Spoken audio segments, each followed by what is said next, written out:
Alrighty, so today will be chair yoga. And as I said before, if you don't have a nice chair that has a big opening, or like the leg configuration is a little different, then we'll just do our best. Right? Chair yoga. So sometimes we think of, you hear, you all, my seasoned students, you all know that chair does not necessarily mean the class is going to be easier. but it can be, right? Like there's opportunities to allow the chair to support us and just be with that and work other pieces of the pose, and that can be a really kind of illuminating way to practice. Or there's also opportunity to use the chair to get us into a position and engage all the other things, and then layer on taking the weight into our feet by lifting ourselves away from the chair for the last couple of breaths. So this is that's an option. So I'm going to make that super duper optional. So really do you, right? All right. So bring your hands to the front corners of the chair so that your thumbs are facing forward and your fingers are wrapping underneath. So like so on the seat of the chair, front edge of the seat of the chair. And then step your feet back and come to downward facing dog with your hands on the chair. Now this may be a very different experience of downward facing dog than when your hands are on the floor. There's a lot less load in the shoulders. So if you're not as strong in the upper body, this might feel really nice. And also, because your upper body's higher, you might be able to get your heels down where you weren't able, or you haven't ever been able to before. So let's work with that. So really, as if you could like bend the seat of the chair, wrap your fingers towards the floor, and feel your outer armpits wrap towards the floor, and then push the chair away from you to get longer through the spine. Okay?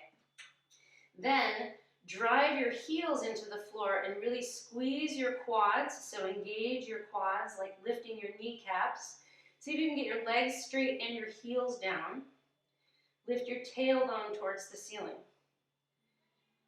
Now gaze back towards your belly button and push the floor away. Okay, and then look forward between your thumbs, and you're just going to bring yourself forward, bring your shoulders over your wrists to a plank pose on the chair. And then push yourself up and back towards down dog. We're going to flow back and forth a few times like that.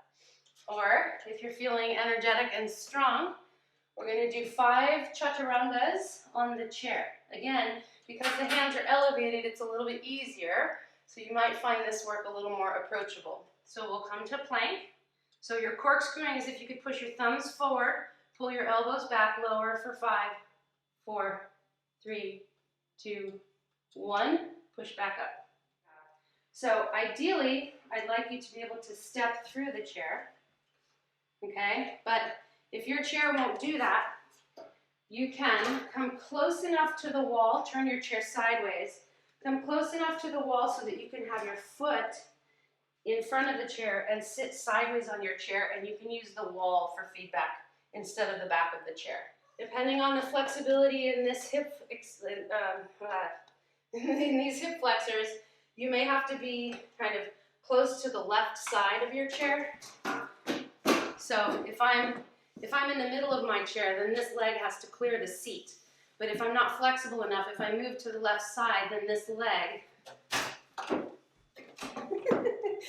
leg can still stay bent and clear the seat of the chair. Okay, so here we are. Now, hold on to the back of the chair or put your fingertips on the wall. Bring more weight into your right sit bone, and you're just going to sweep your left leg forward and sweep your left leg back. And do that a few times, just kind of moving through the hip. You don't have to keep the leg straight, but the straighter the leg, the more you're requiring this out of the hip rather than the knee or the ankle. Do that a few times.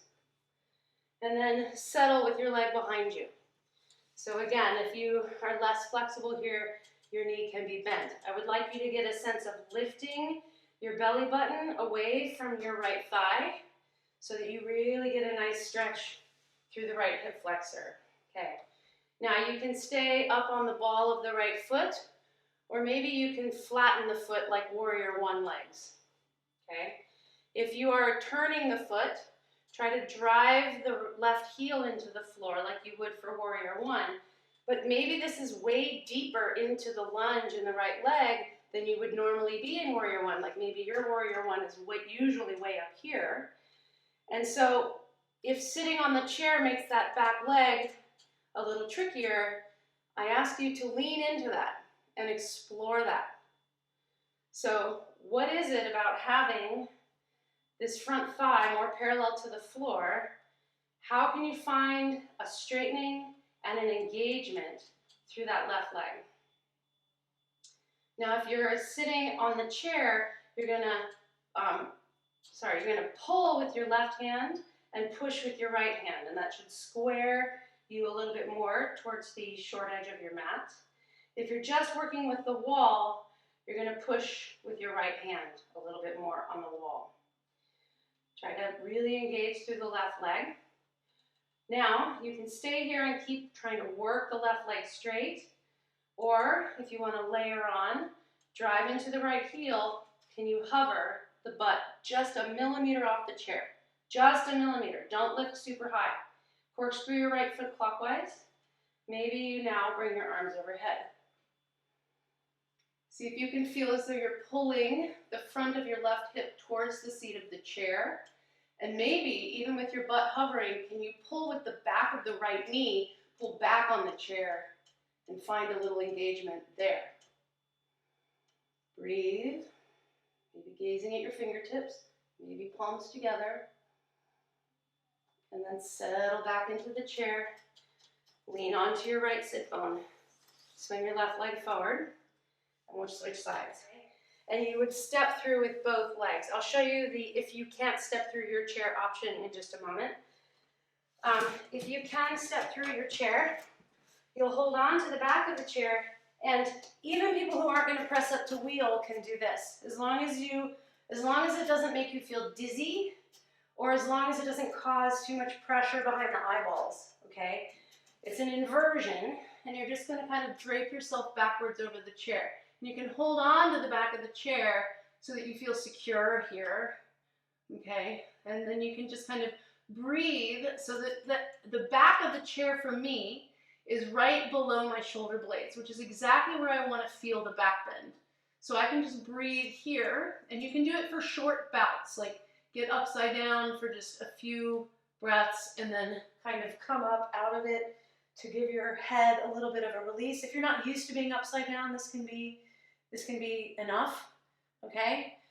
If you don't want to be upside down, repeat that reverse table thing that we just did, sitting in the chair, lifting your hips, okay?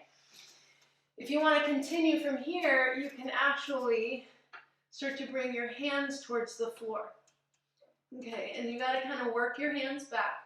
Try to get the entire hand pushing into the floor. Okay, and then look between your thumbs. And so breathing here might be enough. This is a very supported wheel shape.